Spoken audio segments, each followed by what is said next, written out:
సర్వోన్నతుడును సర్వశక్తిమంతుడు మన ప్రభువును ప్రియరక్షకుడైన యేసుక్రీస్తు వారి పేరిట మీ అందరికీ కూడా నా నిండు హృదయపూర్వక వందనాలు. దేవుని యొక్క మహా గొప్ప కృపా భాగ్యతను బట్టి మరొకసారి ఈ యొక్క పరిశుద్ధ దినంన మనం ఈ లైవ్ ప్రోగ్రాం ద్వారా కలుసుకోవడానికి దేవుడు తన కృపా భాగ్యతను అనుగ్రహించి ఉన్నాడు. దేవుని యొక్క వాక్యంలోకి వెళ్ళే ముందుగా ఒక రెండు విషయాలు పంచుకొని దేవుని వాక్యంలోకి వెళ్తాను. ఈ యొక్క డిసెంబర్ మాసము లోకరక్షకుడైన యేసుక్రీస్తు వారు మానవాళి కొరకు ఈ భూలోకానికి దేవుడు ఉన్నటువంటి ఆయన మానవుడికి అందుబాటులో ఉండటానికి ఆయన మానవ రీతిలో ఈ లోకానికి ఏతించి ఉన్నాడు. అయితే ఈ లోకరక్షకుడి యొక్క రాక కొరకు అనేక మంది అనేక విధమైన విమర్శలను చేస్తూ ఉన్నారు. ఏ విధంగా అంటే వారు ఎంతో ఒక పాపంతో కూడుకున్నటువంటి మాటలు లేకపోతే పాటలు, అతి భయంకరమైన వేదన కలిగించేటువంటి మాటలతో పాటలతో వారు దేవుని గురించి అవమానపరుస్తున్నారు. మనం ఈ భూమి మీద జీవించేంత కాలము ఒక 10 మందితో నలుగురితో మనల్ని మోయటానికి నలుగురు సరిపోతే ఉంటుంది. ఈ నలుగురితో మనం మంచి అనిపించుకోవాలి కానీ చెడు అనిపించుకోకూడదు. యేసుక్రీస్తు ప్రభువారి గురించి ఒక వీడియో ఒక పాట రూపకంలో ఒక వ్యక్తి చేసి చాలా భయంకరమైన విధంగా ఫేస్బుక్లో పెట్టి ఉన్నాడు. అది ఎంతో బాధ కలిగించింది, వేదన కలిగించింది. ఏ పాపం ఎరిగినటువంటి ఆయన నీ కొరకు నా కొరకు ఒక పాపిగా ఈ లోకానికి ఏతించి ఉన్నాడు కదా. నాలో పాపం ఉన్నదని కనుగొన్నవాడు ఎవడైనా ఉన్నాడా అని ఓపెన్ ఛాలెంజ్ ఇచ్చింది నేను ప్రకటిస్తున్నటువంటి దేవుడు. ఈ భూమి మీద ఉన్నటువంటి దేవుళ్ళు దేవతలు అనబడుతున్న వారు ఎవరు కూడా అటువంటి ఛాలెంజ్ ఇవ్వలేదు. ఎందుకనంటే వారు పవిత్రులు కాదు కాబట్టి, వారు పరిశుద్ధత కలిగిన వారు కాదు కాబట్టి. మొదటి నా యొక్క ప్రశ్న ఏమిటంటే, దేవుడికి వివాహం అవసరమా? దేవుడు లైంగికత్వాన్ని కలిగి ఉండటం అవసరమా? ఎందుకంటే కామ కోద మదమశ్చరములను అణుచుకోలేని వాడు దేవుడు ఎలా అవుతాడు అనేది నేను 2013లో అడిగినటువంటి ప్రశ్నకు జవాబు ఎవరు కూడా ఇవ్వలేకపోయారు. ఇవ్వకపోగా బైబిల్ గ్రంథంలో ఈ చెడు ఉన్నది ఆ చెడు ఉన్నది అని చెప్పేసి ఇగో తండ్రి కూతురుతో వెళ్ళిన ఆ ఒక్క సందర్భాన్ని తీసుకుంటుంటారు. కానీ దేవుడు ఎక్కడ కూడా అది ప్రోత్సహించబడలేదు. ఇంకొక తల్లి, ఒక సహోదరి అయితే చాలా భయంకరంగా నిన్నటి దినం నా వీడియో చూస్తున్నాను.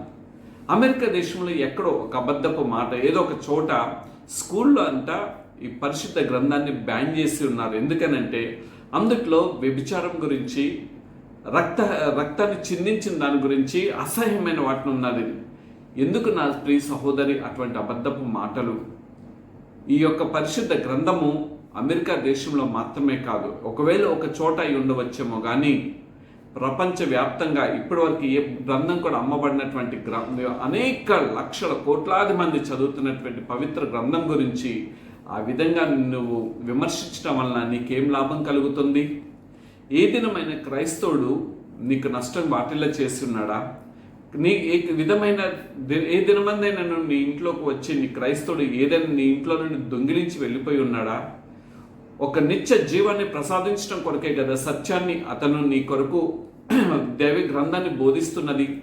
నీకు ఇష్టమైతే అంగీకరించు, లేకపోతే ఇష్టం లేకపోతే చెప్పి పంపించివేయి. అంతేగాని అబద్ధపు మాటలు చెప్పి దైవ గ్రంథాన్ని అపహాస్యం చేయవద్దు. దేవుడు వెక్కిరింపబడడు, మానవుడైన నువ్వు వెక్కిరింపబడతావు. ఎంతోమంది తత్వవేత్తలు ఈ పరిశుద్ధ గ్రంథం గురించి ఒక చెడును చూపించాలనే ప్రయత్నం చేసి ఉన్నారు. అయితే ఆ చెడును వారు దాన్ని ప్రత్యక్షపరచలేక వారు సిగ్గునొంది వారు తిరిగి అదే పరిశుద్ధ గ్రంథాన్ని పట్టుకొని నా వలే వారు స్వార్థికులు అయినారు. నేను కూడా ఈ జీవ గ్రంథంలో ఉన్నటువంటి మాటలను తీసుకొని ఇగో యేసుక్రీస్తు అనే వ్యక్తి ఎక్కడో పరాయి దేశం నుండి వచ్చిన వ్యక్తి ఈ యేసుక్రీస్తు వారి గురించి ఎందుకు భారతదేశం ప్రకటిస్తున్నారని చెప్పినటువంటి దౌర్భాగ్యుడైన నన్ను ఆ బైబిల్ గ్రంథం పట్టుకున్న వెంటనే అందులో ఉన్న సత్యము ప్రబోధించినటువంటి మాటల ద్వారా మార్పు చెంది యేసుక్రీస్తును ప్రకటించేవాడిగా అయి ఉన్నాను. ఇంతకంటే గొప్ప సాక్ష్యం ఏం కావాలి? మనం ఈ భూమి మీద జీవిస్తున్నప్పుడు జీవ మార్గంలో నడిపించడం కొరకే యేసుక్రీస్తు ప్రభువారు ఈ లోకానికి ఏతించున్నారు. ఆయన ఎవరో తెలుసా? దేవాతి దేవుడండి. ఆయన పరిశుద్ధుడు అని పిలువబడుతున్నటువంటి గొప్ప మనుష్య రీతిలో వచ్చినటువంటి దేవుడు. ఆయన జన్మతః పాపం లేదు, ఆయన జీవితంలో పాపం లేదు, ఆయన మరణము పాపం లేదు, ఈ దినం వరకు ఆయనలో పాపం ఉన్నదని కనుగొన్న వాడు ఎవ్వడు కూడా ఈ భూమి మీద ఇంకనూ పుట్టి ఉండలేదు. ఎందుకనంటే మీరు అంటుండవచ్చు, మరియకు గర్భం దాల్చింది కదా, ఆ గర్భం దాల్చినప్పుడు ఏ యొక్క పురుషుడి సంభోగం లేకోకుండా ఎలా వచ్చింది గర్భము అని అన్నందుకే బుద్ధి కలిగేటువంటి మాటలు ఒకటి చెప్పాలని నేను ఇష్టపడుతున్నాను. ఏమిటంటే లూకాసు వార్త 1వ అధ్యాయము మనం గమనించినట్లయితే అక్కడ ఒక మాట మనకి కనిపిస్తుంది. ఏమనంటే 26వ వచనం నుండి చూసినప్పుడు 26వ వచనం, దావీదు వంశస్థులైన యోసేపు అనే ఒక పురుషునికి ప్రదానము చేయబడింది. ఎందుకంటే అక్కడ ప్రదానము చేయబడటానికి మూల కారణం ఏంటనంటే దేవుని ప్రణాళిక అని చెప్తున్నాను. ప్రదానం చేయకోకుండా గర్భవతి అయితే లోకం అంటుంది, ఇదిగో ఈమె ఒక అపవిత్రురాలు. కానీ ప్రదానం చేయబడింది. లోకం అనుకునేటువంటిది ఏమిటో తెలుసా? ఈ దినం గురించినటువంటి మాటల గురించి నేను చెప్తున్నాను. ఆమె తన భర్తతో కలిసిందేమో, కానీ దానంతటికంటే మించింది ఒక మాట చెప్పనా? మొదటిగానే దేవుడు ఆ కన్యకను ఎన్నుకున్నారు, మరియమ్మ తల్లిని ఎన్నుకొని ఆమె ఎంత పరిశుద్ధంగా దేవుని యొక్క కనుదృష్టిలో కనబడకపోతే అనేక మంది స్త్రీలు ఆ దినాల్లో కన్యకలు ఉన్నారు. అయినప్పటికీ కూడా మరియమ్మను దేవుడు ఎన్నుకోవడానికి మూల కారణం ఏంటంటే ఆమెలో ఉన్నటువంటి నీతివంతమైనటువంటి జీవితము, ఆమె జీవించిన పవిత్రమైనటువంటి జీవితము. అందుకనే ఆ పవిత్రుడైన దేవాతి దేవుణ్ణి, ఆ పరమ తండ్రి, ఆ యేసుక్రీస్తు ప్రభువు వారిని ఈ కన్య గర్భంలోకి పిండంగా రూపించడానికి కారణమైంది. ఆయన మొదటిగానే ఆయన దేవదూతను అయినటువంటి గబ్రియేలును పంపించి ఆయన వాగ్దానం ఎక్కడైతే యెషయా గ్రంథంలో ఆయన ఇచ్చున్నాడో ఆ గ్రంథాన్ని మరలా ఇక్కడ ఆ యొక్క వాగ్దానాన్ని ఇక్కడ కార్యరూపం దాల్చినట్లుగా తెలుస్తున్నది. అయితే మనం తెలుసుకోవాల్సింది ఏమిటి అనంటే అసలు యేసు ఎవరు అనే విషయం ముందు మనం తెలుసుకుందాం.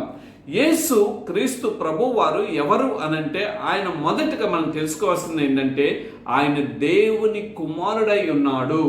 ఆ దేవుని కుమారుడు అనే మాటకి కొన్ని విషయాలు నేను చెప్పి ముందుకు వెళ్తాను. 2000 సంవత్సరముల క్రితము రమారమి చరిత్ర రంగస్థలంపై అంటే ఈ భూమండలంపై ఒక వ్యక్తి అవతరించి ఉన్నాడు. ఆ వ్యక్తి ఎట్లా అవతరించాడంటే ఆయన ప్రపంచంలో ప్రతి మానవుడు పుట్టిన విధంగా పుట్టినటువంటి వాడే, కానీ ఒక ప్రత్యేకమైనటువంటి రీతిలో ఆయన జన్మించినాడు. ఎలా అంటే తల్లిదండ్రుల యొక్క కలయిక ద్వారా పుట్టినటువంటి వ్యక్తులం మనము. ఈ భూలోకంలో మనం దేవుళ్ళు దేవతలను ఆరాధిస్తున్న వారు ప్రతి ఒక్కరు కూడా సంభోగం చేత పుట్టిన వారే, కానీ నేను ప్రవర్తిస్తున్నటువంటి దేవుడు ఏ అపవిత్ర అంటనటువంటి దేవుడు. ఆయన దేవుని యొక్క ప్రణాళికలో ఆ తల్లి గారిని ఇందాక చెప్పినట్లుగా ఆయన ఎన్నుకొని ఆమె గర్భంలో ఒక పిండంగా ఏర్పరిచి ఆయన రూపింపచేసి ఈ భూమండలంలోకి ఆ పాపం చేత వచ్చిన వారు అనంటే ఈ పాటికి పరిశుద్ధ గ్రంథం అనేది పిలువబడేది కాదు. కానీ ప్రపంచవ్యాప్తంగా ఇది పరిశుద్ధ గ్రంథం అని పిలువబడుతుంది. ఎందుకంటే ఏ యొక్క పురుషుని యొక్క కలయిక కాకుండా స్త్రీ ద్వారా కలిగినటువంటి సంతానంగా యేసుక్రీస్తు ప్రభువు వారు కనిపిస్తూ ఉన్నారు. అటువంటి గొప్ప దేవుణ్ణి మనం ఆరాధిస్తున్నాం. ఆయన మనలాగానే యుక్త వయసులోకి వచ్చినటువంటి వ్యక్తిగానే ఉన్నాడు. కానీ ఆ యుక్త వయసులో మానవులుగా మనం అనేక విధాల్లో పడిపోతుంటాం. చూపుల ద్వారా, తలంపుల ద్వారా, నోటి మాటల చేత, వినికిడి ద్వారా, క్రియల చేత, నడవడిక చేత మనం పడిపోతాం. కానీ ఈయన వీటన్నిటిలో పడిపోకుండా తన్ను తానుగా పవిత్రపరచుకున్నాడు. మానవ రీతిలో భూమి మీదకి వచ్చినప్పటికీ కూడా ఆయనకున్నట్టు ఒకే ఒక లక్షణం ఏమిటో తెలుసా? నా తండ్రి నన్ను ఎందుకు ఈ భూమి మీదకి పంపించున్నాడో ఆయన పుట్టినది మొదలుకొని ఆ ప్రణాళికని ఆయన నెరవేర్చుకున్నట్లుగా కనిపిస్తున్నది. ఒక సాధారణమైన వ్యక్తి అని నువ్వు ఈ దినం అనుకుంటున్నావేమో, ఆయన ఒక అసాధారణమైన వ్యక్తి అని ఈ మాట ద్వారా మనకి అర్థమవుతున్నది. పరిశుద్ధాత్మ చేత గర్భవతి అయినటువంటి ఒక కన్యక ఆయనకు జన్మనిచ్చినట్లుగా లూకాసు వార్త 1వ అధ్యాయం 26వ వచనం నుండి 35వ వచనం వరకు మనం చూసినట్లయితే ఆ మాటలు అక్కడ కనిపిస్తున్నాయి. జన్మనిచ్చి దేవుడైన ఆయనే ఒక మానవాకృతిలో మానవుడి కొరకు ఈ భూమి మీద అవతరించాలని. ఎందుకనంటే అంతకుముందు అనేక మంది ప్రవక్తల చేత ఆయన ఏమంటే ఆయన నిత్య రాజ్యం గురించి మానవుడు తప్పిదములు చేయకోకుండా ఉండటం కొరకు ఆజ్ఞలు మోషే ద్వారా ఇచ్చి ఉన్నారు. అనేక మంది ప్రవక్తలను పంపించి సరైన రీతిలో నడిపించటానికి ఆయన ప్రయత్నం చేస్తున్నాడు. అనేక మంది ప్రవక్తలు వారి జీవితాలను సైతం పణంగా పెట్టేసి ఈ మానవుని రక్షించడం కొరకు ఎన్నో ప్రయత్నాలు చేస్తున్నారు. అనేక మంది న్యాయాధిపతుల్ని పంపించున్నాడు, అనేక మంది రాజులను పంపించున్నాడు. అనేక విధాలుగా దేవుడు పంపించినప్పటికీ కూడా ఈ మానవుడు నిజమైనటువంటి మార్గం ఏంటో ఎరిగి ఉండలేదు. అందుకని ఆయన అన్నాడు కదా, నేనే మార్గమును అని అన్నాడు, నేనే సత్యమును అని అన్నాడు, నేనే జీవమును అని అన్నాడు. ఈ భూమండలం మీద ఈ 3 మాటలు పలికిన వారు ఏ గ్రంథాల్లో కూడా లేదు. కానీ నేను ప్రకటిస్తున్న జీవ గ్రంథంలో మాత్రమే నేనే మార్గము, నేనే సత్యము, నేనే జీవమని పిలువబడుతూ ఉన్నది. అటువంటి దేవుడు నీ కొరకు భూలోకానికి వచ్చి ఆయన ఏమి చేస్తున్నాడు? మానవాకృతిలో, మానవ రూపంలో భూమిపై మానవుని రక్షించట కొరకు ఆయన కుమారుడైన యేసుక్రీస్తు వారిని ఆ దేవాతి దేవుడు, పరమందున్నటువంటి ఆ దేవుడు నీ కొరకు నా కొరకు పంపించున్నాడు. ఆయన నోటి మాట ద్వారా సమస్తమును సాధ్యమైంది కదా. తండ్రి అయినటువంటి దేవుడు, నువ్వు భూమి అగునుగా కంటే భూమి అయింది కదా, నువ్వు ఆకాశము అగునుగా కంటే ఆకాశం అయింది కదా, వృక్షములు, పశువులు, జంతువులు, నదులు, కాలువలు, సముద్రములు, వాటికి అలలు, వాటి ప్రణాళికను బట్టి హద్దులు ఏర్పరిచినట్టు ఆయన సూర్యుడు నువ్వు అగునుగా కంటే ఉదయకాలం అయింది కదా సూర్యుడు. రెండోది చంద్రుడు అగునుగా కంటే రాత్రి నీళ్ళటకు చంద్రుడు. ఆదికాండం 1వ అధ్యాయంలో మనం చూసినట్లయితే ఈ మాటలన్నీ కూడా కనిపిస్తాయి. అయితే మానవుడా నువ్వు అగునుగాక అని చెప్పి ఎక్కడ కూడా లేదండి. ఆయన చేతితో ఆయన నిర్మించుకున్నాడు.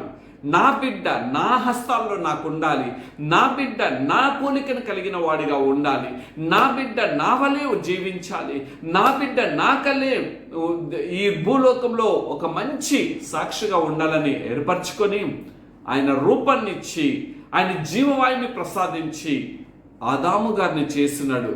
ఇదేం అంటున్నారు, ఏదో కొన్ని వేల సంవత్సరాల క్రితమే అని చెప్పేసి జీవగ్రంథం అని అంటున్నారు. లక్షల సంవత్సరాలు లేవండి. ఈ యొక్క జీవ గ్రంథంలో మొదటిగా పిలువబడుతున్నటువంటి మనుషుడు ఎవరైనా ఉన్నారు అని అంటే ఆయన ఆదాము గారు మాత్రమే. ఈ ఆదాము గారితో మొదటిగా దేవాతి దేవుడు సృష్టి ఆరంభము మానవుడికి కలిగినట్లుగా తెలుస్తున్నది. ఈ ఆదాము గారిని సృష్టించినప్పుడు పాపం అనేది భూమి మీద లేదు. ఎప్పుడైతే దేవుడు ఆదాము గారితో ప్రతి దినం కూడా వచ్చి సహవాసం చేస్తాడు, ఎప్పుడు కూడా ఆదాము నువ్వు నా దగ్గరికి రా అని చెప్పేసి దేవాతి దేవుడు చెప్పలేదండి. ఆయన చెప్పింది ఆయనే ఉదయ సాయం సంధ్య వేళలో ప్రతి దినం వచ్చి తన రూపంలో చేసుకున్న మానవుడితో సహవాసం చేస్తూ ఒక తండ్రి కుమారుడికి కలిగినటువంటి బంధాన్ని ఏర్పరచుకుంటూ అన్యోన్య భావ సంబంధాలను ఏర్పరచుకుంటూ ప్రతి దినము ముచ్చటిస్తూ ఆదికాండంలో రాయబడి 1వ అధ్యాయంలో ఉంటాయి, 1-2 అధ్యాయాల్లో ఆయన ముచ్చటిస్తూ వెళ్తున్నాడు. అంతేగాని ఆదామా నేను నీ తండ్రిని కదా, నువ్వు నా దగ్గరికి వచ్చే అని చెప్పేసి ఆ అవకాశము తన కుమారుడైనటువంటి ఆదాము గారికి ఆయన ఇవ్వలేదు. ఆయనే దిగి వచ్చినట్లుగా తెలుస్తున్నది. ఈ దినము అక్కడ ఎప్పుడైతే ఆదాము గారితో సహవాసం చేస్తూ తన కుమారుడితో ఉన్నటువంటి బాంధవ్యాన్ని ఇంకా పెంపొందించుకుంటున్నప్పుడు ఆ కుమారుడిలో ఒక చిన్న లోటుపాటు అనేది కనిపించింది. ఏమిటనంటే నేను నా కుమార్తె సహవాసం చేస్తాను, కానీ నా కుమారుడికి ఒక సహాయం ఇస్తే బాగుంటుంది అని చెప్పేసి ఆయన ప్రక్కటెముకలో ఆయన ప్రణాళికను కలిగి ఉన్నాడు. ప్రక్కటెముకలో నుండి అవ్వమ్మని ఆయన సృష్టించినాడు. అవ్వమ్మతో సృష్టించిన తర్వాత వారిద్దరూ ప్రేమ కలిగినటువంటి జీవితం జీవిస్తున్నారు. కానీ వీరిరువునటి ప్రేమ బంధాలని వారు కాపాడుకుంటే బాగుండేది. ఆ బంధాలను వారు కాపాడుకోకుండా వాళ్ళు చేసింది ఏమిటో తెలుసా? 3వ వ్యక్తికి వాళ్ళు అవకాశం ఇచ్చి ఉన్నారు. ఆ 3వ వ్యక్తికి అవకాశం ఇవ్వటం వలన ఎవరు తెలుసండి? స్త్రీ ఇచ్చింది, పురుషుడు ఇవ్వలేదు. ఆ స్త్రీ ఇచ్చినటువంటి బాంధవ్యము వలన ఈ భూమి మీదకి పాపం అనేది అవతరించి ఉన్నది, ఈ భూమి మీదకి శాపం అనేది వచ్చి ఉన్నది. అందుకనే ఆదికాండం 3:15 అక్కడ రాయబడి ఉంటుంది. ఆ మాటలను బట్టి మనం ఆలోచన చేసుకుంటూ వెళ్తే నువ్వు తల మీద కొడతావు, వాళ్ళు నీ యొక్క మడిమ మీద నువ్వు కొడతావు అని చెప్పి సర్పానికి ఆ స్త్రీకి దేవుడు అక్కడ అది కలుగ చేసి ఉన్నారు. ఈ మాటలు వింటున్నటువంటి నా ప్రియ సహోదరుడా, ఏదో మాటలు మాట్లాడుతూ దేవుణ్ణి అవమానపరుస్తూ ఉండటం కాదు, కానీ నిజమైన మార్గం ఏంటో, నిజమైన సత్యం ఏంటో, నిజమైన జీవం ఏంటో ఈ యొక్క పండుగ దినాల్లో నువ్వు తెలుసుకోవాలని దేవుడు కోరుకుంటున్నాడు. ఈ మాటల్లో నుండి మనం గమనించినట్లయితే ఇగో అసలు ముందు ఏమిటి ఉన్నది భూమి మీద అని చెప్పి ఆలోచన చేసినట్లయితే యోహాను సువార్త 1వ అధ్యాయము 1 నుండి 4 వచనాలు మనం గమనించినట్లయితే ఈ విధంగా రాయబడి ఉన్నది. ఏమని ఉన్నది అని అంటే, ఆది యందు వాక్యం ఉండెను, అదే యేసుక్రీస్తు వారు. ఆది యందు అనగా మొదటిలో ఉన్నది ఏమిటో తెలుసా? వాక్యము అనే ఒకటి ఉన్నది, అనగా మాట అనేది ఉన్నది. ఆ మాటే యేసుక్రీస్తు ప్రభువు వారు. రెండోది, వాక్యము దేవుని యొద్ద ఉండను, అంటే యేసుక్రీస్తు ప్రభువు వారు దేవుని యొద్ద, అంటే తన తండ్రి యొద్ద ఉన్నట్లుగా తెలుస్తూ ఉన్నది. మూడోదిగా చూసినట్లయితే వాక్యమే దేవుడై ఉండెను, అనగా ఆ యొక్క వాక్యం అనేది యేసుక్రీస్తు వారే, ఆయనే దేవుడై ఉన్నట్లుగా తెలుస్తున్నది. ఏ తండ్రి అయినటువంటి యెహోవా దేవుడు వేరు కాదు, తన కుమారుడు అయినటువంటి యేసుక్రీస్తు వారు వేరు కాదు, ఈ దినమున్న పరిశుద్ధాత్మ వేరు కాదు. వీరి ముగ్గురు కలిపి త్రియేక దేవునిగా కొనియాడబడుతున్నటువంటి జగద్రక్షకుడు నేను ప్రకటిస్తున్నటువంటి దేవుడు. ఈ మాటల్లో నుండి దేవుడే ఆ వాక్యము అనగా ఆ యేసే శరీరధారి అయి అనే మాటలు కొద్ది ముందు కిందకి దిగితే కనిపిస్తుంది. శరీరధారి అయి కృపా సత్య సంపూర్ణుడిగా మన మధ్య నివసించెను. ఆయన శరీర రీతిగా ఉండటానికి, ఆయన దిగిరాటానికి కారణం ఏమిటో తెలుసా? ఒక మాటని ఇక్కడ నేను చెప్పాలని ఇష్టపడుతున్నాడు. ఆయన దిగిరాటిన మూల కారణం ఏమిటో తెలుసా? మానవుడి యొక్క జీవితం ఎలా అయిపోయిందో తెలుసా? మానవుడు దేవుడు వద్దన్న దాన్ని చేస్తున్నాడు. మానవుడు బాధలో వేదల్లో కొట్టి మిట్టాడుతున్నాడు. శ్రమంలో వాడు బ్రతుకుంటే, వాడు బ్రతుకులని విడుదల ఇవ్వటం కొరకు దేవుడు వారిని రక్షించుకుంటూ వస్తుంటే, మన పితరులైనటువంటి ఇశ్రాయేలు జనాంగము దేవునికి వ్యతిరేకకరంగా విగ్రహారాధన చేసినట్లుగా తెలుస్తున్నది. దేవునికి వ్యతిరేకంగా అవినీతికరమైన క్రియలు చేస్తున్నట్లుగా ఉన్నది. దేవునికి వ్యతిరేకకరంగా సమస్తమైన దుష్టత్వపు క్రియలు చేసిన వారుగా ఉన్నారు. ఆ యొక్క క్రియల వలన యేసుక్రీస్తు ప్రభువు వారు శరీర రీతిగా రావాల్సి ఉంది. ఇది నేను చెప్తున్నది కాదు. వారు విగ్రహాలను ఎలా చేశారు? రోమీయులకు రాసిన పత్రిక 1వ అధ్యాయం 21, 22, 23 చూసినట్లయితే మనకు అక్కడ కనిపిస్తుంది. మరియు వారు దేవుని ఎరిగి ఆయనను దేవునిగా మహిమపరచలేదు. దేవుడు ఎవరో వారికి తెలుసు, కానీ దేవుణ్ణి మహిమపరిచిన వారిగా వారి బ్రతుకులు లేవు. కృతజ్ఞత స్తుతులు చెల్లింపను లేదు కాదు. వారు దేవునికి కృతజ్ఞతలు అర్పించాల్సింది బదులుగా కృతజ్ఞతలు అర్పించలేని భ్రష్టకరమైనటువంటి బ్రతుకులుగా మన పితరులు ఉన్నారు. కానీ వారి వాదంలో, వ్యర్థమైనటువంటి వాదంలో, పనికిరానటువంటి వాదంలో వారు దేవునితో చేసినట్టుగా, ఇదిగో మేము అక్కడ ఉన్నట్లయితే కనుక మాకు ఎప్పుడు ఏదో ఒకటి దొరుకుతుండేది, ఇక్కడ ఆకుకూరలు తినుట కొరకు మమ్మల్ని తీసుకొచ్చింది అని చెప్పి దేవుడితో వాదించినటువంటి వారిగా మన పితరులు అయినట్లుగా తెలుస్తున్నది. అంతేకాదు, వారి యొక్క హృదయం అంటే అదే రోమీయులకు 1:22 వారి హృదయము అంధకారం అయిపోయిందంటండి. ఆ అంధకారంగా మానవుడి యొక్క హృదయాన్ని మరలా వెలుగుపరచట కొరకే తన కుమారుడైన యేసు క్రీస్తు వారిని ఈ లోకంలోకి తండ్రి అయినటువంటి దేవాతి దేవుడు పంపించడానికి కారణమైంది. ఆ తండ్రి యొక్క కుమారుడిని ఈ లోకానికి అవతరించడానికి మూల కారణం ఏమైందో తెలుసా? తన సంపూర్ణతను మానవుడి పట్ల నెరవేర్చట కొరకు ఆయన సంపూర్ణత కలిగినటువంటి దేవుడు, కానీ ఆయన సగమైనటువంటి దేవుడు కాదు. ఒకటి పురుషుడిగా సగంగా లేడండి నా దేవుడు. ఆయన సంపూర్ణమైనటువంటి దేవుడిగా కనిపిస్తున్నాడండి. అందుకని ఆయన కృపా సత్య సంపూర్ణంగా మన మధ్య నివసించిన యోహాను సువార్త 1వ అధ్యాయము 1 నుండి 4 వరకు ఉన్న మాటల్లో కనిపిస్తున్నది. ఇంకొక చూసినట్లయితే తండ్రి వలన కలిగిన అద్వితీయ కుమారుని మహిమ వలె మనము ఆయన మహిమ పరచవలని కనుగొంటిమి. ఆయన తండ్రిని ఏ విధంగా అయితే ఆయన మహిమ పరచుకున్నాడో, ఆయన కుమారుడిని కూడా మనం మహిమపరచు నిమిత్తమే ఆ యొక్క వాక్యమై ఉన్నటువంటి దేవుడు శరీర రీతిగా నీ కొరకు నా కొరకు ఈ భూలోకానికి ఏతించినట్లుగా తెలుస్తున్నది. నా ప్రియ సహోదరుడా, నా ప్రియమైన సహోదరి, ఎందుకు యేసుక్రీస్తు ప్రభువారు ఈ లోకానికి రావడానికి మూల కారణం ఏంటి తెలుసా? దేవాతి దేవుడైనటువంటి ఆ దేవాతి కుమారుడుగా ఈ లోకంలో ప్రత్యక్షపరచట కొరకు, ఈ లోకంలో ఆయన అవతరించింది ఆయన కుమారుడుగా ఆయన రుజువు చేయట కొరకు, ఆయన యొక్క సత్యం ఏంటో, ఆయన జీవం ఏంటో, ఆయన మార్గం ఏంటో మానవుడికి తెలియ నిమిత్తము ఆయన ఎందుకు మానవుని భూలోకంలో ఆయన నిర్మించుకున్నాడు, ఆ నిర్మాణకుడి యొక్క నిర్మాణత్వం ఏంటో ఆయన జటిలపరచుకో ఆయన కనపరచట కొరకు ఈ లోకంలోకి తన కుమారుడైనటువంటి యేసు క్రీస్తు వారిని పంపించినట్లుగా తెలుస్తున్నది. ఈ మాటల నుండి మనం నేర్చుకోవాల్సింది మరొకటి ఏంటో తెలుసా? ఆయన ఈ లోకంలోకి ఎందుకు ఒక పర్పస్తో యేసుక్రీస్తు ప్రభు వారు వచ్చిన్నారు. యేసుక్రీస్తు వారు ఈ లోకానికి రావటానికి మూల కారణం ఏమిటో తెలుసా? కొన్ని విషయాలు చూపించి ఇద్దరం నేను ముందుకు వెళ్ళాలని ఇష్టపడుతున్నాను. మొదటిగా, మానవుడు బంధకంలో బంధించబడి ఉన్నాడు, మానవుడు శాపంలో శపించబడుతూ ఉన్నాడు, మానవుడు శ్రమంలో నలిగిపోతున్నాడు, మానవుడు వేదనలో కృంగిపోతున్నాడు, మానవుడు అంధకారంలో కొట్టుమిట్టాడుతున్నాడు. అందుకనే వాటి నుండి విడుదల ఇవ్వట కొరకు సాతాను మానవుడికి ఆ యొక్క బంధకాలను నిర్మించిన ఆ శత్రువు అనే వాడి యొక్క బంధకంలో నుండి మానవుడిని విడుదల చేయట కొరకు అందుకనే రాయబడి ఉంటుంది కదా, లూకాసు సువార్త 19వ అధ్యాయము 10వ వచనంలో ఒక మాట రాయబడి ఉంటుంది. చూద్దాం రండి దయచేసి. లూకాసు సువార్త 19వ అధ్యాయము 10వ వచనంలో ఈ మాట ఈ విధంగా రాయబడుతుంది. ఏమనంటే, నశించిన దానిని వెదికి రక్షించుట కొరకు మనుష్య కుమారుడు, అనగా మనుష్య రీతిలో ఆది యందు వాక్యం ఉన్నటువంటి దేవుడు శరీరధారి నా కొరకు ఏ విధంగా ఒక మనుష్య రీతికి లోకానికి వచ్చింది. ఎందుకు వచ్చాడు తెలుసా? నశించిపోతున్న మన బ్రతుకుల్ని ఆయన తిరిగి మరలా నిత్య జీవంలోకి నడిపించట కొరకు, మానవాళ్ళని రక్షించట కొరకు ఆయన ఈ భూలోకానికి ఏతించినట్లుగా తెలుస్తున్నది. మొదటగా ఏమిటి మానవుడు నశించిపోయిందంటే, దేవుడు చేయవద్దన్న దాన్ని విగ్రహారాధన చేయటానికి మానవుడు ఇష్టపడి ఉన్నాడు.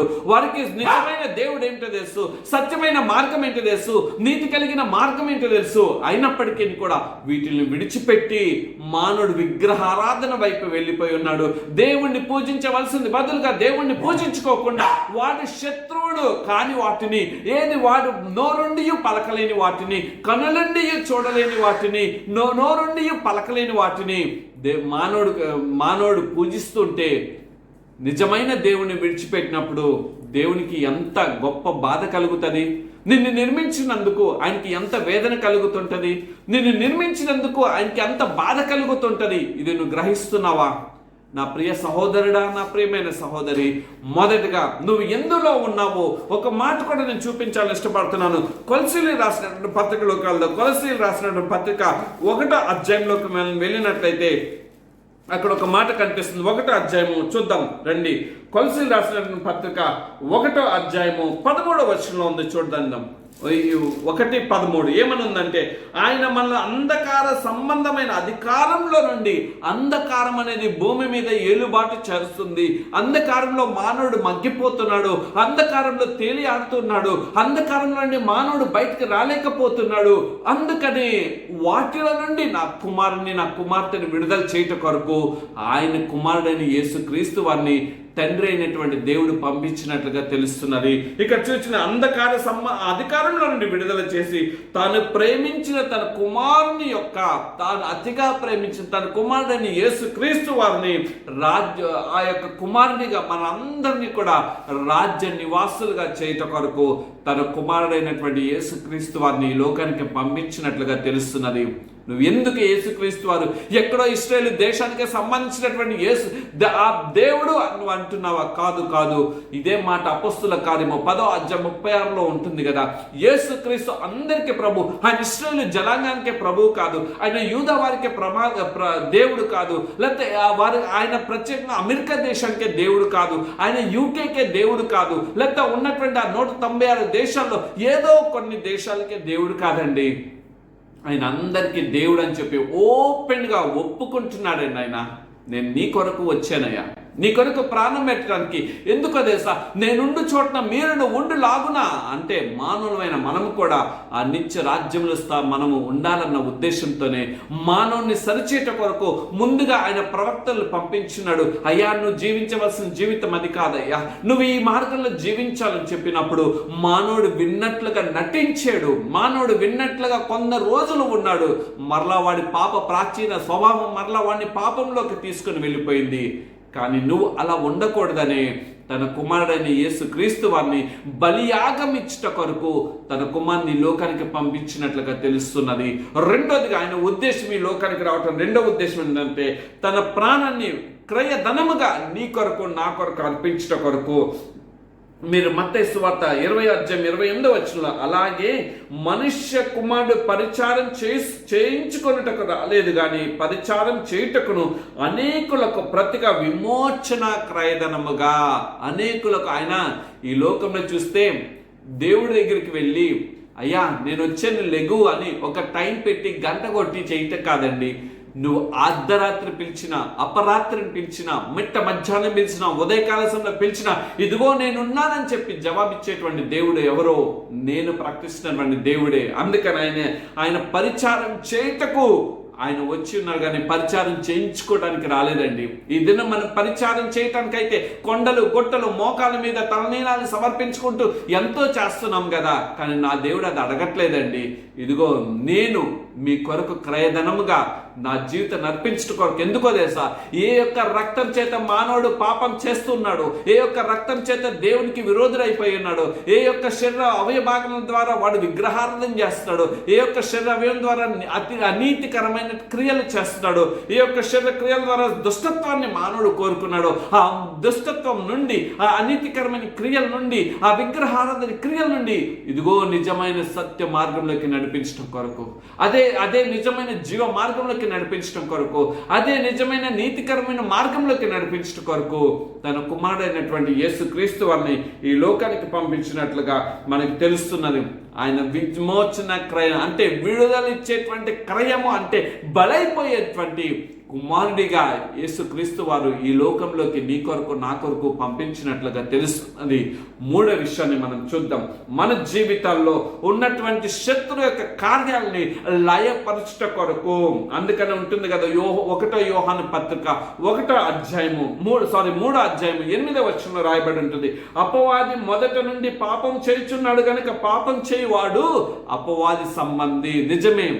మనం ఒక దినం గురించి అట్లా ఉంచండి, ఒక నిమిషంలో మనం ఎంత దేవునికి అయిష్టకరమైనటువంటి క్రియలు మనం చేస్తుంటాం, ఒక క్షణంలో ఎంత అయిష్టకరమైనటువంటి చూపులను మనం చూస్తుంటాం, ఒక గడియలో మనం ఎంత భయంకరమైనటువంటి అనీతికరమైనటువంటి మాటలు మన నోటిలో నుండి వస్తుంటాయి.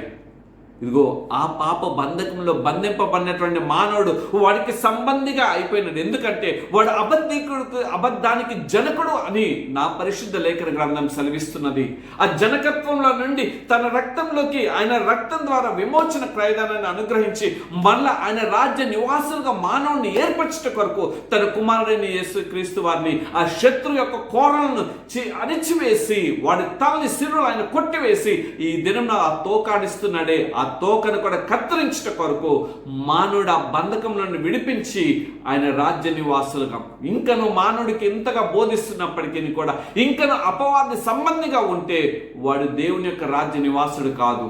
ఏదో నేను అన్య సహోదరులు వారి గురించి నేను మాట్లాడలేదు, కానీ క్రైస్తవమైన మనము ఈ దినంన అపవాది సంబంధికులుగా ఉంచున్నామా? ఈ లోకనాథుడి యొక్క అడుగు జాడల్లో మనం ఉంచున్నామా?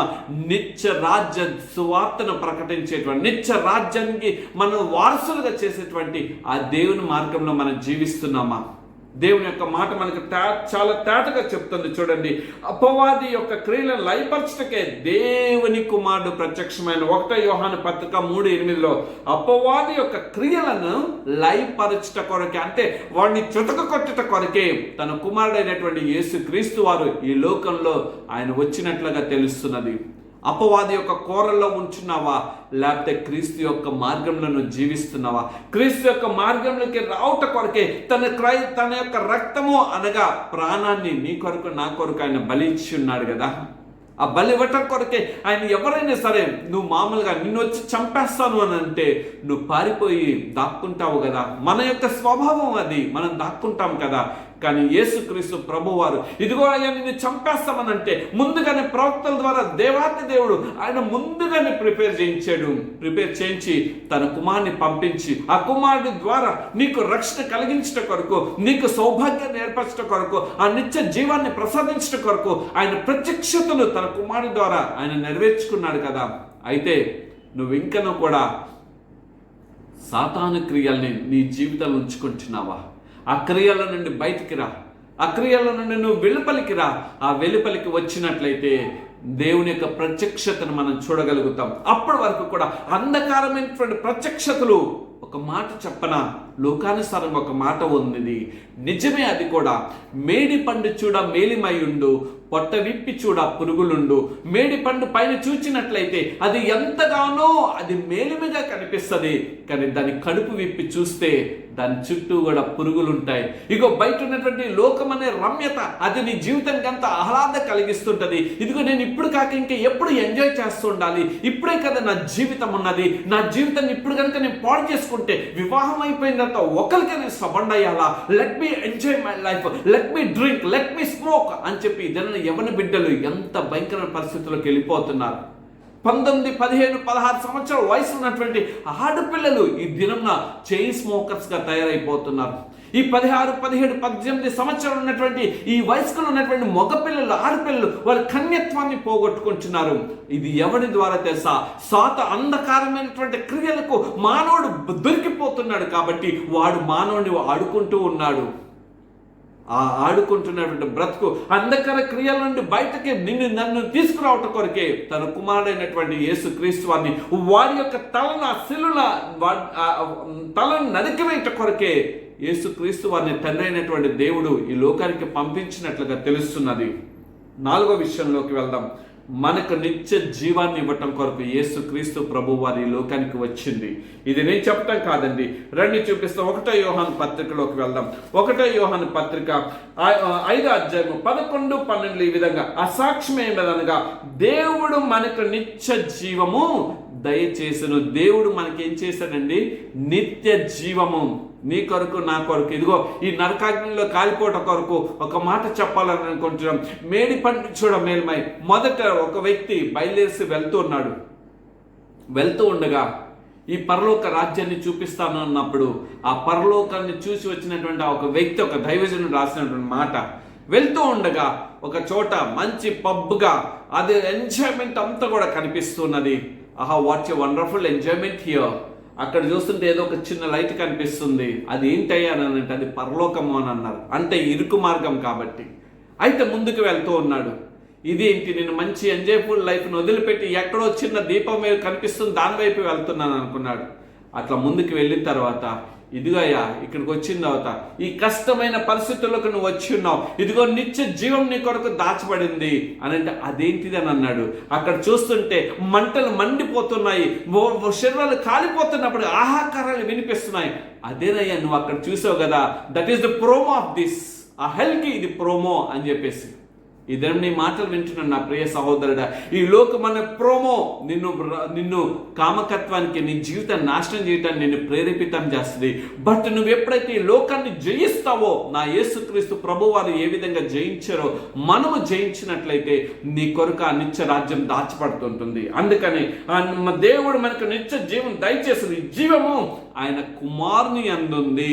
ఆ నిత్య జీవాన్ని ఇవ్వటం కొరకే తన యొక్క ఆకారంలో నన్ను నిర్మించుకున్నటువంటి ఆ నిర్మాణకుడు తన కుమారుడి ద్వారా మరలా ఏదైతే తన తండ్రి ద్వారా ఇచ్చినటువంటి ఆ బంధాన్ని నువ్వు పోగొట్టుకున్నావో మరలా తన కుమారుడి ద్వారా ఆ బంధాన్ని ఏర్పరిచి ఆ బంధం ద్వారా ఆ నిత్య జీవాన్ని ప్రసాదించడం కొరకు దేవుడు ఏర్పరచుకున్నాడు అనే విషయం నువ్వు తెలుసుకుంటున్నావా?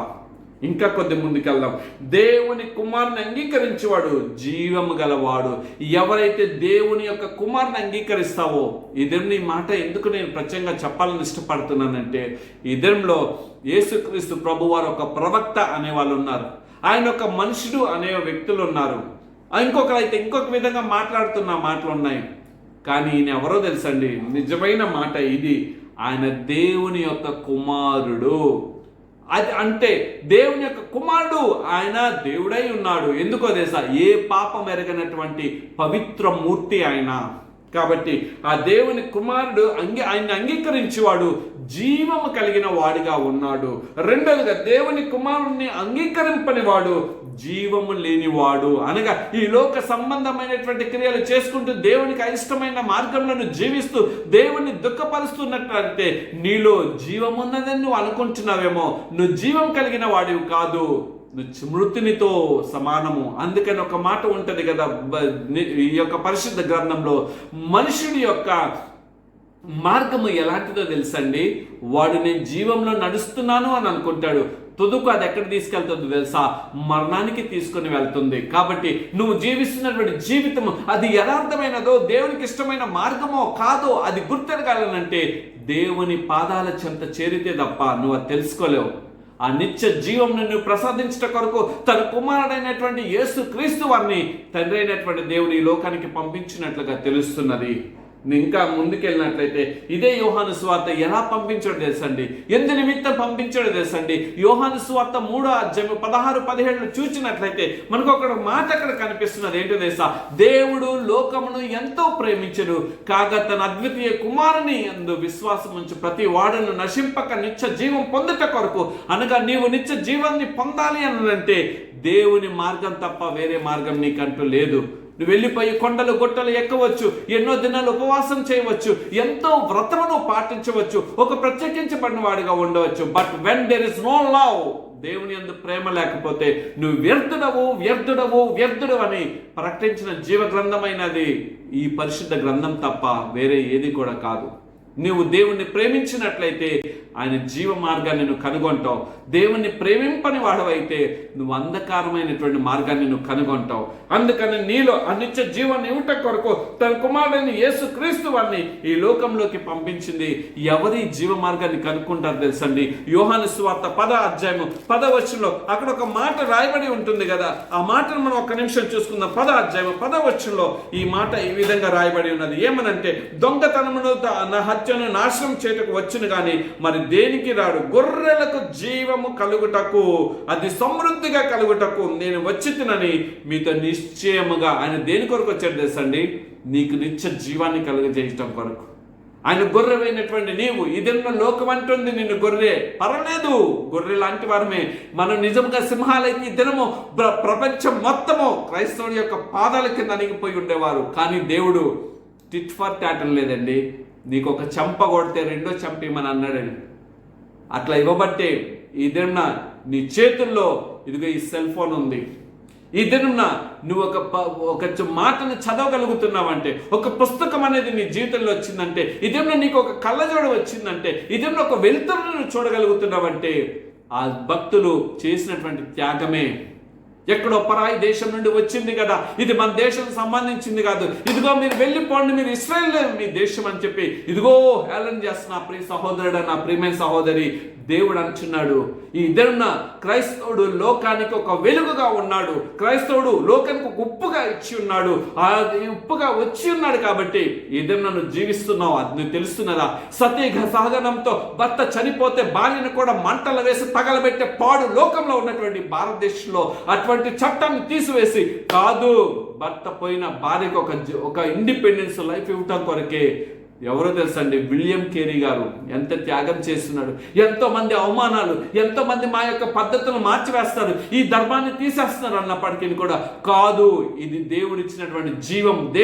దేవుడు మరలా తిరిగి తీసుకున్నంత వరకు ఉండాలి అని ఆయన పోరాడి తన భార్యను పోగొట్టుకున్నాడు, తన కుమారుడు పోగొట్టుకున్నాడు, సమస్తాన్ని పోగొట్టుకున్నా. ఇదిగో నా కుమారుడు, నా భార్య పర్వాలేదు, నా దేవుని రాజ్యంలో నాకు తప్పక ఉంటాను, నేను కలుసుకుంటాను. కానీ ఇదిగో నశించిపోతున్న ఆత్మల కొరకు నాకు దాహత్తుని నేను తీర్చుకోవాలి కదా అని చెప్పి విలియం కేరీ గారు సమస్తాన్ని వారు ఒక ప్రక్కన తగలబెడుతున్నప్పుడు వాటిని కూడా లెక్క చేయకోకుండా ఆయన వచ్చి భారతదేశంలో ఇద్దరు ముద్రణ యంత్రం వచ్చిందంటే నా విలియం కేరీ గారి ద్వారా. ఇద్దరు నీ జీవితంలో ఒక పెన్ను నువ్వు కలిగి ఉన్నావంటే అది విలియం కేరీ గారే. ఇద్దరు నువ్వు ఏది చేస్తున్నప్పుడు ఒక పేపర్ను కనిపెట్టగలిగిందంటే అది విలియం కేరీ గారే.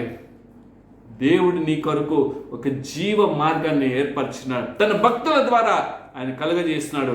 అదేవిధంగా నిజమైన ఆత్మీయ దాహార్తి కలిగి ఇదిగో పాపంలో మగ్గిపోతున్న మానవుని వెతికి రక్షించడానికి తన కుమారునైనటువంటి యేసు క్రీస్తు వారిని ఈ లోకానికి పంపించి తన ప్రత్యక్షతను జీవం కలిగిన మార్గంలో మరలా మానవుడు ఏ బంధాన్ని అయితే తండ్రి చేత పాడు చేసుకున్నాడో మరలా తిరిగి ఆ బంధాన్ని ఏర్పరచడం కొరకు తన కుమారుడైనటువంటి యేసు క్రీస్తు వారిని ఈ లోకానికి పంపించినట్లుగా ఉన్నది కదా. అయితే నువ్వు కనుగొంచున్నావా? జీవ మార్గంలో నడవటానికి ఇష్టపడుతున్నావా? లేకపోతే నువ్వు వేరే మార్గంలో అంధకారమైనటువంటి మార్గంలో నడవాలని ఇష్టపడుతున్నావా? దేవుడు అంధకారమైనటువంటి మార్గంలో మానవుడు నడట కొరకు తన కుమారుని లోకానికి పంపించలేదండి. అరే పర్లేదురా నువ్వు ఎంజాయ్ చేయంటానికి కాదండి. నీకు ఒక సిస్టమ్ అనేది ఉన్నది. ఒక ఇంటిలో ఒక తండ్రి ఒక బాధ్యత, ఒక తల్లి ఒక బాధ్యత, కుమారుడు ఒక బాధ్యత, కుమార్తె ఒక బాధ్యత, భర్త ఒక బాధ్యత, భార్య ఒక బాధ్యత, పిల్లలు ఒక బాధ్యత. అలానే దేవుడు తన నిర్మించుకున్న నిర్మాణకుడు కాబట్టి నా పిల్లలు దారి తప్పిపోయి ఉన్నారు, నా పిల్లలు వేరే మార్గంలోకి వెళ్ళిపోతున్నారు, మరలా నా మార్గంలో తెచ్చుకోవాలన్న ఉద్దేశంతోనే ఆ తిరిగి పోగొట్టుకున్నటువంటి ఆ యొక్క మార్గాన్ని తిరిగి ఆ జీవ మార్గంలోకి నడిపించడం కొరకు తన ప్రియ కుమారుడైనటువంటి యేసు క్రీస్తు వారిని లోకానికి పంపించినట్లుగా తెలుస్తున్నది. ఆఖరిగా చూచినట్లయితే, ఐదవదిగా చూచినట్లయితే, మనం దేవుని కుటుంబంలో చేరేలా మనకు నూతన జన్మ ప్రసాదించడం కొరకు తన కుమారునైన యేసు క్రీస్తు వారిని లోకానికి పంపించినట్లుగా తెలుస్తున్నది. చూద్దాం రండి. యోహాను సువార్త 1వ అధ్యాయము 12-13. తన్ను ఎందరు అంగీకరించుదురో వారందరికీ, అనగా తన నామమందు విశ్వాసం ఉంచు ప్రతి వానికిని దేవుని పిల్లలగుటకు, దేవుని పిల్లలు అనగా ఆ తండ్రి యొక్క కుటుంబంలో చేర్చబడ్డ కొరకు, నువ్వు దేవుని పిల్లలగుట కొరకు ఆయనను అంగీకరించే విధానంలోకి నువ్వు రావాలి. ఆయన కుటుంబంలో నువ్వు చేర్చబడేవాడిగా ఉండాలి. ఆ కుటుంబంలో ఉన్నప్పుడు ఆ తండ్రికి అడుగుజాడలు ఉన్నప్పుడు ఆ పిల్లలకి ఎంత సంరక్షణ ఉంటుంది, ఆ తల్లి అడుగుజాడలు ఉన్నప్పుడు ఆ కుమార్తెకి ఎంత సంరక్షణ ఉంటుంది. ఈ దినంలో సంరక్షణ లేనటువంటి పరిస్థితులండి. తల్లి కుమార్తెను కాపాడుకోలేకపోతుంది, తండ్రి కుమారుని కాపాడుకోలేకపోతున్నాడు. కుమార్తె చూస్తే ఇదిగో తండ్రిని తల్లిదండ్రులను మోసం చేసి మార్గం కాని వక్ర మార్గంలోకి వెళ్ళిపోతున్నారు, పరాయి వ్యక్తిని నమ్ముతున్నారు. చివరికి వారి గొంతుకులు కోసుకునేటువంటి పరిస్థితులు, నరహత్యలు పెరిగిపోతున్నాయి. వారిని అన్యాయంగా తీసుకెళ్లి ఇదిగో చంపివేసి కాలువలో పడేసేటువంటి పరిస్థితులు, ఇదిగో శవం కూడా దొరకనటువంటి పరిస్థితుల్లోకి వెళ్ళిపోతున్నాయి. ఎందుకో తెలుసా? దేవుడని క్రీస్తు కాడి కిందకి పిల్లల్ని మనం నడిపించలేకపోతున్నాం.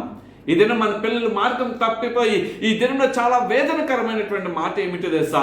క్రైస్తవ బిడ్డలు, సేవకుల యొక్క పిల్లలు, ఇంకా కొద్ది బాధగా నేను చెప్తున్నాను, విశ్వాసుల పిల్లలు టాటూస్ వేసుకుంటున్నారు. టాటూస్ అనేది ఎంత ప్రమాదకరమో తెలుసా? నువ్వు దేనికి సాదృశ్యమో తెలుసా? నువ్వు అపవాది సంబంధివి అని ఈ మాట ద్వారా అర్థమవుతుంది. ఆ దినం నా యెజబెలు ఒక గుర్తుంటేనే ఇదిగో అని చెప్పేసి అన్నట్లుగా ఈ దినం ఆ టాటూస్ వేసుకొని క్రైస్తవులు ఇదిగో దేవుని మందిరంలోకి వెళ్తారు. ఎంత సిగ్గుచేటు అనేది, ఎంత అవమానకరమైనటువంటి క్రియలండి. దేనికండి? దేవుడు దానివల్ల కలిగేది ఏంటో తెలుసా? నీకు స్కిన్ డిసీజెస్ అనేది వస్తున్నది, రెండు స్కిన్ క్యాన్సర్స్ అనేది వస్తున్నాయి. దేవుడు ఇచ్చింది ఏమిటి తెలుసా? ఆయన రూపంలోకి నువ్వు మార్పు చెందాలని, ఒక క్రొత్త నూతన జన్మలోకి నువ్వు ప్రవేశించాలని దేవుడు కోరుకుంటున్నాడు. అందు నిమిత్తమే తన కుమారుడైనటువంటి యేసు క్రీస్తు ఆయన అంగీకరించేవారు. ఎందరైతే ఆయన అంగీకరించుదరో వారందరూ కూడా దేవుని పిల్లలగుటకు, దేవుని పిల్లలు ఆయన అంగీకరించాలండి. ఆ నామంని, ఆ యొక్క జాయాన్ని నువ్వు కలిగినట్లుగా ఉండాలి, ఆ యొక్క నామాన్ని ప్రస్తుతించే వారిగా ఉండాలి, ఆయన కుటుంబంలో చేర్చబడే పిల్లలుగా నువ్వు ఉండాలి. ఇంకా ముందుగా వారు దేవుని వల్ల పుట్టిన వారే కానీ రక్తం వల్లనో శరీరేచ్ఛల వల్లనో మనసేచ్ఛల వల్లనో పుట్టిన వారు కారు. ఎవరైతే దేవుని కుటుంబంలో చేర్చబడతారో 3 విషయాలు. మొదటిగా చూసినట్లయితే రక్తం వల్లనో, అంటే క్రీస్తు రక్తం చేత కనగబడిన, ఇందాక చెప్పినటువంటి మాట, ఆయన విమోచన క్రయధనముగా నువ్వు ఆయన కుమారుడుగా ఆయన కుటుంబంలో చేర్చబడిన వాడు. రెండోదిగా నీ శరీరేచ్ఛల్లో నీ శరీర క్రియలను అంచివేసుకొని నువ్వు ఎప్పుడైతే నీ శరీర క్రియలను అదుపులో పెట్టుకుంటావో దేవుని కుటుంబంలో చేర్చబడతావు. మూడోదిగా మనిషి నీ మనసులో కలిగేటువంటి ఉద్రేక ప్రేరేపణలను నువ్వు ఎప్పుడైతే జయించగలుగుతావో ఆయన కుటుంబంలో చేర్చబడతావు. ఈ 3 విషయాల్లో మానవుడు పడిపోయి ఉన్నాడు. ఆ పడిపోయినటువంటి మానవుడిని తిరిగి పునరుద్ధరించట కొరకు తన ప్రియ కుమారుడైనటువంటి యేసు క్రీస్తు వారిని లోకంలోకి పంపించినట్లుగా తెలుస్తున్నది. ఈ మాటలు వింటున్నటువంటి నా ప్రియ బిడ్డ, నా ప్రియ సహోదరుడు, నా ప్రియమైన సహోదరి, నువ్వు ఈ 3ని జయించగలుగుతున్నావా?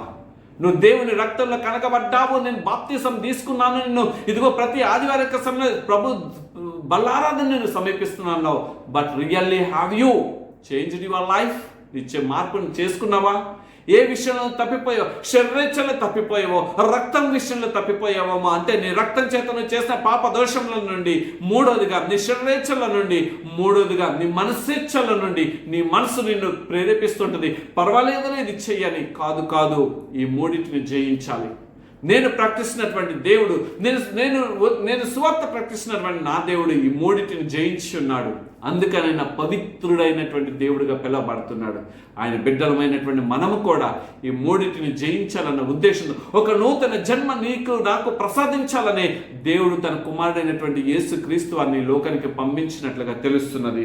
ఇంకా మనం చూసినట్లయితే 1 యోహాను పత్రికలోకి మనం వెళ్దాం. 1 యోహాను పత్రిక 3వ అధ్యాయము 1-2 వచనాలు చూసాం. మనము దేవుని పిల్లలమని పిలువబడినట్లు తండ్రి మనకెట్టి ప్రేమను అనుగ్రహించెను. చూడుడి, మనము దేవుని పిల్లలమే, ఈ హేతు చేత లోకం మనల్ని ఎరుగదు, ఏలయనగా అది ఆయనను అంగీకరించలేదు. లోకము యేసుక్రీస్తు ప్రభువాన్ని నిజమే, ఇది వాస్తవమే.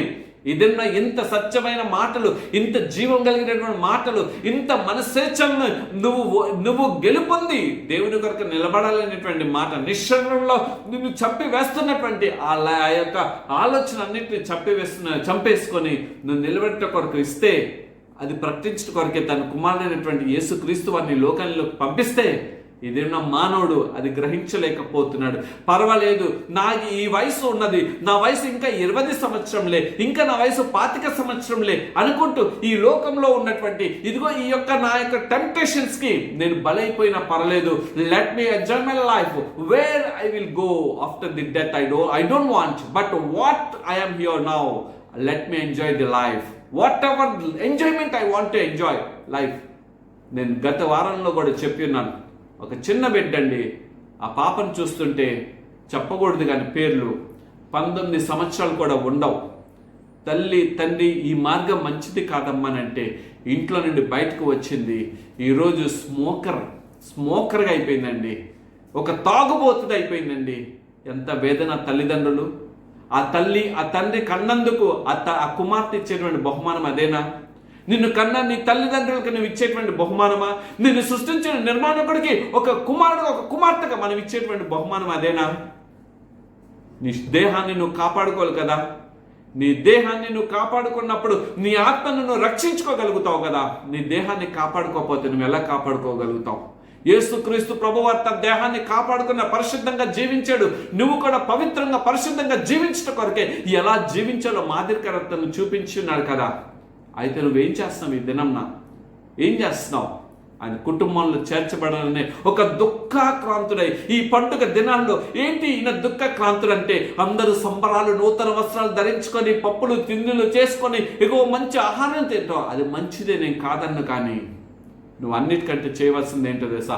ఆయన ఎందు నిమిత్తం, what the purpose Jesus Christ came into this world, first we have to recognise it. మనం దాన్ని ముందు తెలుసుకోవాలి. ఆయన దేని కొరకు వచ్చినాడు తెలుసా? నిన్ను నేను నూతన జన్మలోకి మరలా రావాలని ఇష్టపడుతున్నాడు. నువ్వు రావటానికి ఇష్టపడుతున్నావా? ఆయన కుటుంబంలోకి ఒక కుమార్తెగా ఒక కుమార్తెగా రావాలని ఆయన ఇష్టపడుతున్నాడు. నువ్వు రావటానికి ఇష్టపడుతున్నావా? దయచేసి ఆలోచన చేయండి. ఆఖరిగా చూసినట్లయితే తండ్రి అయిన దేవునితో ఏ సహవాసం అయితే తెగిపోయిందో మరలా సంవాసము తిరిగి పెంపొందింపబట్టకు తన కుమారుని పంపించున్నాడు. రండి, యోహాను సువార్త 1 యోహాను పత్రిక 1వ అధ్యాయము 3వ వచనాన్ని మనం చూసినట్లయితే అక్కడ కనిపిస్తుంది చూడండి. మాతో కూడా మీకును సహవాసం కలుగునట్లు మేము చూచిన దాన్ని వినిన దాన్ని మీకును తెలియజేయుచును. మన సహవాసం అయితే తండ్రితో కూడాను ఆయన కుమారుడైనటువంటి యేసు క్రీస్తుతో కూడాను ఉన్నది. మన సహవాసం దేని కొరకు ఉన్నదో తెలుసా? 4వ వచనం కూడా, మన సంతోషం పరిపూర్ణమగుటకై. మన సంతోషం ఏంటిది? ఆ నిత్య రాజ్యంలో చేర్చబడి ఆ బంగారపు వీధుల్లో ఆ నిత్య రాజ్యంలో ఆకలి ఉండదు, దప్పికలు ఉండవు, అక్కడ వ్యభిచారం ఉండదు, శరీర కోరికలు ఉండవు. అక్కడ నిత్యము కూడా సంతోషమే.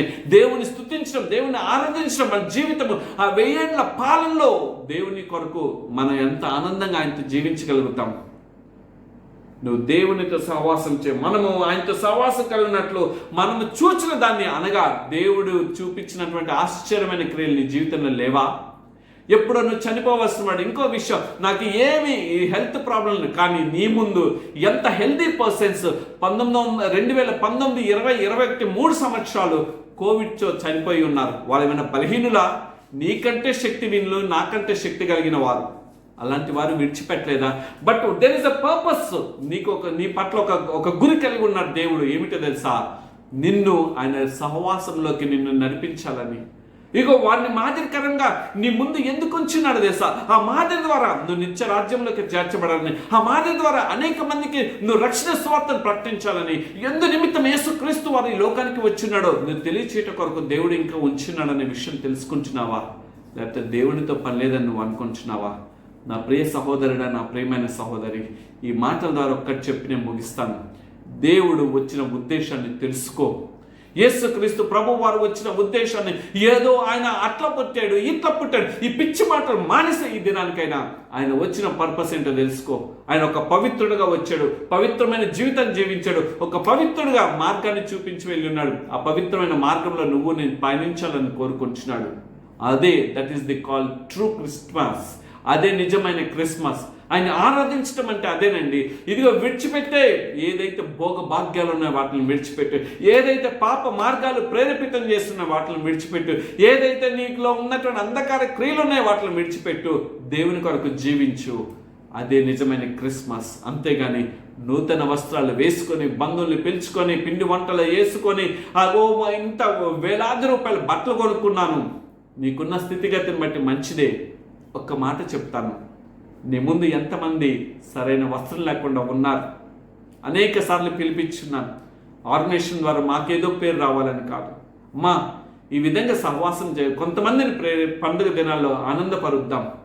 మనం కట్టుకున్న వస్త్రాల్లో నుండి ₹1 తీసి ఇస్తే ఆ రూపాయి ద్వారా ఇంకొకరికి వస్త్రాన్ని కలగటానికి ఉంటుంది.